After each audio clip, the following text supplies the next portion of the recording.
რა კითხვები და რა პრეტენზიები ექნება სახელმწიფოს იმ კომპანიებთან, რომელსაც ყველაზე მეტად აკონტროლებს, რადგან კონკრეტულ მედიკამენტებზე არსებობს უკვე დადგენილი სახელმწიფოს მხრიდან ზედაზღვარი, რაზეც კომპანიებს აღარ შეუძლიათ და უფლება არ აქვს, რომ უფრო ძვირად გაყიდონ კონკრეტული მედიკამენტები, თუმცა არსებობს მედიკამენტთა ჯგუფი, რომელზეც ესეთი ზედაზღვარი სახელმწიფოს არ აქვს დაწესებული, ასევე არის თავის მოვლის საშუალებები, ვიტამინები, რაზეც კომპანიებს სასურველი ფასის დადება შეუძლიათ და ბიზნეს აინტერესებს სწორედ ამ პროდუქტებზე ექნება თუ არა სახელმწიფოს პრეტენზია, რომ ფასების რეგულირება და ფასების კლება მოხდეს. არსებობს კონკურენციის სააგენტო, რომელიც სწორედ ფარმაცევტულ კომპანიების საქმიანობასაც იკვლევს და წლების წინ მან რამდენიმე კომპანია დააჯარიმა, რადგან არსებობდა აღქმა, რომ კონკრეტული კომპანიები შეთანხმებით ზრდიდნენ კონკრეტულ მედიკამენტებზე ფასებს, თუმცა ბოლო 2 წელია ასეთი დარღვევა კონკურენციის სააგენტოს აღარ გამოუვლენია, ზუსტად შეხვედრა მთავრობის ადმინისტრაციაში დაიწყება 1 საათში და თავად ბიზნესაც აინტერესებს, რა იქნება ის წინადადებები, პრეტენზიები, რასაც სამთავრობო გუნდიდან მოისმენენ. ჩვენთან ფასებს სახელმწიფო არ რეგულირებს, აქედან გამომდინარე ჩვენთან ფასების გაზრდა ესე არ ხდება.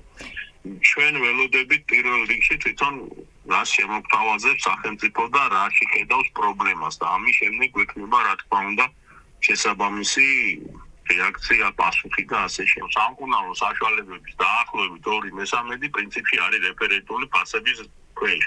რაც არის დარჩენილი, ისიც მოიქცევა. მინდა ვთქვა, რომ ეს არ ეხება საკვებ-დანამატებს, ეს არ ეხება, ასე ვთქვათ, ვიტამინებს, კოსმეტიკურ საშუალებებს და ასე შემდეგ. აქ თუ არის ფასებზე პრობლემა, ამაზე რა თქმა უნდა სამუშაოა და შეიძლება რაღაცა კონსენსუსი ამ მიმართულებით გამოინახოს. ვიღაცა სადღაცა რო შევიდეს და ვიღაცა რაღაცა რო შეამოწმოს, ამის საფუძველი უნდა არსებობდეს, ხო, ალბათ. ისე არ ვიცი. და მე არ ამგონია, რომ ჩვენ სექტორში იყოს მაგის აუცილებლობა, რომ რაღაცა ისეთი თემა მოხდეს. მაგ მიმართულებით რომ დაინტერესდეს გნებავთ სუსი, გნებავთ ფინანსური პოლიცია. ეკონომისტები თვლიან, რომ ის, რასაც ახლა ქართული ოცნება აკეთებს და სამთავრობო გუნდი ფასების კორექტირებას ცდილობს, ეს რეალურად არის ფასადური და მალე ქართული ოცნება ეკონომისტების შეფასებით აღმოჩნდება ინტერესთა კონფლიქტის წინაშე, რადგან ქართულ ოცნებას ყავს წევრები, რომლებიც ფარმაცევტული კომპანიების მფლობელები თუ მედიკამენტების დისტრიბუტორები არიან და თვლიან, რომ სწორედ ეს ინტერესთა კონფლიქტი ძალიან მალე იქნება სახეზე. თუ ეს რაღაც საუბარია იმაზე, რომ ეს ფარმაცევტული კომპანიები რაღაც გარიგებებში არიან ერთმანეთთან, ხომ უნდა გვესმოდეს, რომ მათი აბსოლუტური უმრავლესობა არის ქართული ოცნების, ასე ვთქვათ, წიაღში არსებული ბიზნესმენები და თუ გარიგებაზე იყო საუბარი, აქამდე უნდა ამაზე რეაგირება ქონდა. თუ რომ საუბარი ეს არ არის მნიშვნელოვანი, ამ შემთხვევაში საუბარია იმაზე, რომ შოუს დგამენ, რომ თითქოს რაღაცას იძიებენ და იმაშვრებიან, იკვლევენ. ფასებთან ბრძოლის კამპანიას მე სიმართლე რო გითხრათ, ზოგადად ცოტა ფასადურად ვუყურებ.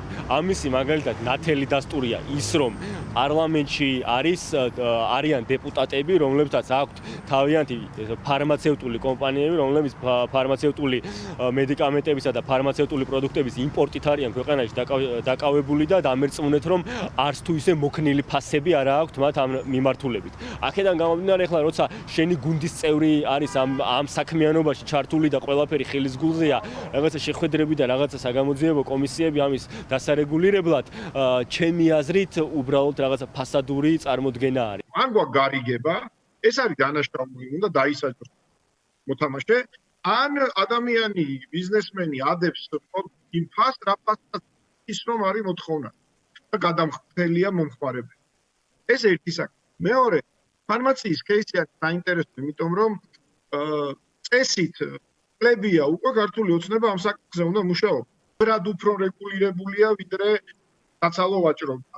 რა შედეგები ჰქონდა მუშაობას ქართული ოცნების მთავრობის და რატომ ვერ მოხდა შედეგის დადება. საფთიაქო ქსელების მფლობელების შემდეგ მთავრობის ადმინისტრაციაში ეგრეთ წოდებული ფასების კომისიაზე გამოცხადება მოუწევს უკვე ნავთობ იმპორტიორებს, რის შემდეგაც პროცესები უკვე პარლამენტში გადაინაცვლებს.